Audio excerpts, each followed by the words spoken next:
Hi. ఇలా మీ ముందుకు రావడానికి కారణం విశ్వంభర.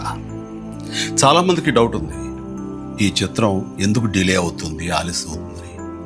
ఈ ఆలస్యం, ఈ జాప్యం చాలా సముచితం నేను భావిస్తున్నాను. ఎందుకంటే ఈ చిత్రం సెకండ్ హాఫ్ మొత్తం విఎఫ్ఎక్స్ అండ్ గ్రాఫిక్స్ మీద ఆధారపడి ఉంది.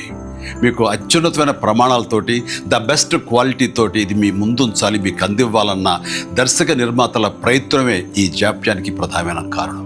ఎలాంటి విమర్శలకు తావివ్వకుండా శ్రద్ధాశక్తులతో తీసుకుంటున్న సముచితమైన సమయం ఇది. ఇక ఈ చిత్రం గురించి చెప్పాలంటే ఇది ఒక చందమామ కథలా సాగిపోయేటటువంటి అద్భుతమైనటువంటి కథ. ముఖ్యంగా చిన్నపిల్లలకు, మరీ ముఖ్యంగా పెద్దవాళ్ళలో ఉండే చిన్నపిల్లలు ఉంటారే, వాళ్ళని సైతం ఇది అలరిస్తుంది, వినోదపరుస్తుంది. ఈ సినిమా రిలీజ్ ఎప్పుడెప్పుడా అని ఎదురు చూసే మీతో పాటు నాకు కూడా సమాధానంగా యూవి క్రియేషన్స్ వాళ్ళు ఒక చిన్న గ్లిమ్స్ని మనకు అందివ్వబోతున్నారు. అది నా పుట్టినరోజు సందర్భంగా ఒక రోజు ముందు, అంటే ఇక్కడి కొన్ని గంటల తర్వాత, ఆగస్టు 21 సాయంకాలం 6:06 అంటే కొన్ని గంటల వ్యవధిలో అది మన ముందు ఉంచుతున్నారు.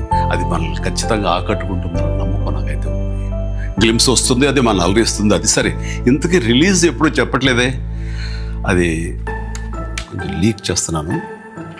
చిన్నపిల్లలు, పెద్దవాళ్ళు ఉండే చిన్నపిల్లలు దీన్ని ఎంజాయ్ చేసే సీజన్ సమ్మర్ సీజన్, వచ్చే వేసవి 2026 వేసవి నాడు ఈ సినిమా మీ ముందు ఉంటుంది. నాది భరోసా. ఎంజాయ్. ఈ చిత్రాన్ని చూడండి, ఆస్వాదించండి, విశ్వంభరను ఆస్వాదించండి.